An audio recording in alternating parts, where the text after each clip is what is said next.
Assalamualaikum warahmatullahi wabarakatuh. Bismillahirrahmanirrahim. Alhamdulillahilladzi hadana lihada wa ma kunna linahtadiya laula an hadana Allah. Asyhadu an la ilaha illallah wahdahu la syarika lah wa asyhadu anna Muhammadan abduhu wa rasuluh.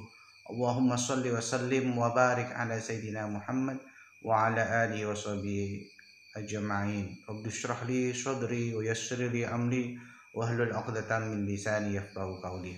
Amma ba'du, yang kami banggakan, yang kami cintai, anak-anakku, siswa-siswi kelas 9 yang berbahagia. Alhamdulillah pada kesempatan kali ini Pak Guru bisa bertemu secara virtual dengan kalian semuanya. Namun sebelum pembelajaran dimulai, Pak Guru berpesan jangan lupa like dan subscribe channel ini agar kalian senantiasa mendapatkan notifikasi setiap ada konten-konten pembelajaran yang baru. Anak-anak yang berbahagia, perlu Pak Guru langsung bertatap muka secara online ini dikarenakan kita selama ini belajarnya hanya lewat e-learning, itu tidak pernah bertatap muka. Paling tidak kalian bisa melihat wajah Pak Guru walaupun Pak Guru belum sempat melihat kalian semuanya. Pada kesempatan kali ini Pak Guru ingin menjelaskan tentang materi penyembelihan binatang. Apa pengertian dari penyembelihan binatang atau penyembelihan hewan itu? Di dalam bahasa Arab, sembelihan itu dikenal dengan istilah adzakah. Asalnya berarti wewangian, halal, lezat, manis dan sempurna. Sedangkan secara istilah penyembelihan atau menyembelih hewan itu adalah memutus jalan makan. Jalan makan berarti kerongkongannya.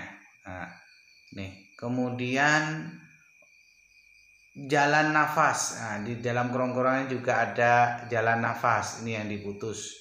Kemudian memutus dua urat nadi kanan dan kirinya, diputus dengan alat yang tajam seperti pisau dan pedang, ya, sesuai dengan ketentuan syarak. Jadi ada ketentuan-ketentuannya di dalam proses pemutusan tersebut. Nah, itulah makna dari penyembelihan. Maksud hewan yang disembelih sesuai dengan ketentuan syarak, maksudnya adalah agar hewan disembelih itu menjadi baik, menjadi suci, menjadi halal, dan kemudian boleh dimakan, dikonsumsi. Karena kita tidak mungkin memakan hewan yang masih hidup-hidup langsung dimakan, harus dihilangkan dulu rohnya. Kemudian yang kedua yang perlu kalian pahami adalah syarat-syarat penyembelihan. Apa saja syarat-syarat penyembelihan? Di antara yang pertama adalah syarat yang berhubungan dengan binatang yang mau disembelih. Yang pertama, binatang tersebut harus dalam kondisi hidup, bukan binatang yang mati kemudian disembelih. Tidak, binatangnya adalah binatang yang masih hidup bernyawa. Kalau sudah mati itu namanya bangkai. Kalau sudah jadi bangkai walaupun disembelih ya tetap bangkai. Ya, misalnya ada ayam ditabrak mobil, ayamnya sudah mati, mau disembelih tetap tidak bisa, kecuali ayamnya masih ada rohnya kemudian disembelih, maka itu boleh. Kemudian binatang yang disembelih tersebut adalah jenis binatang yang halal, baik zat binatang tersebut memang adalah binatang halal atau cara mendapatkannya juga harus halal, bukan binatang hasil curian. Kemudian yang kedua yang berhubungan dengan yang menyembelih, orang yang menyembelih. Syarat-syaratnya apa saja? Yang pertama, orang tersebut adalah orang Islam atau Muslim atau ahlul kitab. Namun pengertian ahlul kitab di sini perlu penjelasan lebih detail lagi, bahwa yang dimaksud dengan ahli kitab ini adalah ahli kitab yang menyembah Allah dan tidak menyekutukan Allah, yang sesuai dengan agama yang dibawa oleh Nabi Musa dan Nabi Isa yang asli. Tapi dalam konteks sekarang kayaknya sudah angel yang sebenarnya sulit. Ahli kitab yang dimaksud yang dalam pengertian yang sekarang ini seperti orang Nasrani, orang Kristen sudah menyekutukan Allah. Orang Yahudi juga menyekutukan Allah. Maka kategori mereka itu sudah bukan ahli kitab sebagaimana yang dimaksud di dalam ayat Al-Quran yang berbunyi Al-yawma ukhilla lakum thayyibat wa ta'amul ladzi utul kitaba hillul lakum wa ta'amukum. Pada hari ini dihalalkan bagimu yang baik-baik. Makanan sesembilan orang yang diberi Alkitab itu halal bagimu. Dan makanan kamu halal pula bagi mereka. Ayat ini menjelaskan dalam konteks ahli kitab yang tidak menyekutukan Allah. Tapi kalau ahli kitab yang sekarang yang sudah menyekutukan Allah, itu tidak boleh kita memakan sesembelihannya.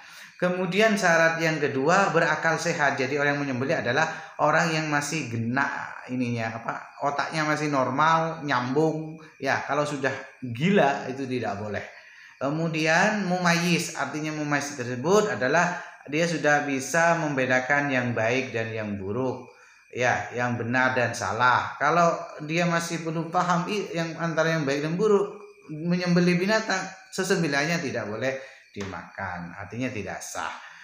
Itu. Kemudian yang ketiga yang berhubungan dengan niat. Menyembelih binatang itu niatnya untuk apa?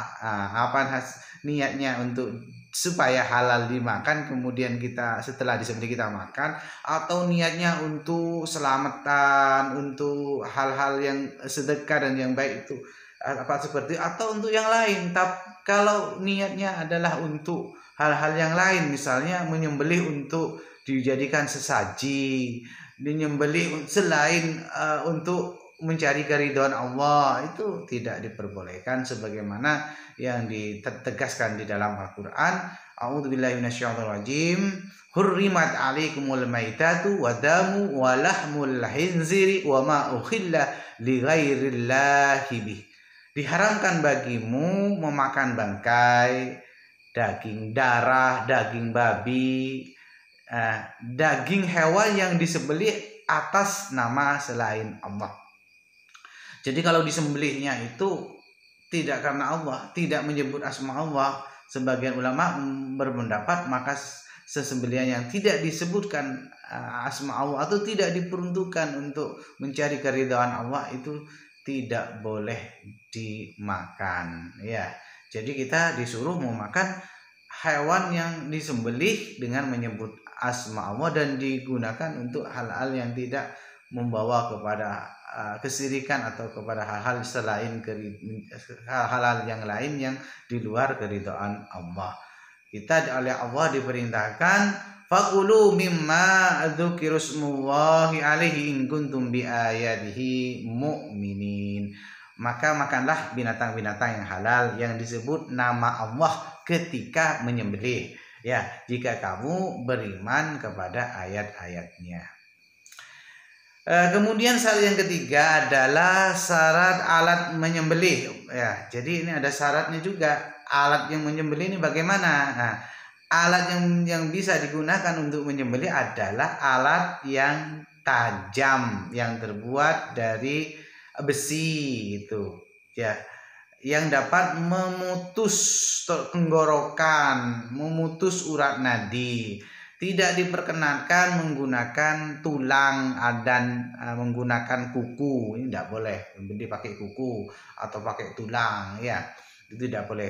Yang diperkenankan adalah menggunakan benda yang tajam, misalnya pisau, pedang, atau alat-alat yang intinya bisa memudahkan terputusnya kerongkongan dan urat nadi binatang.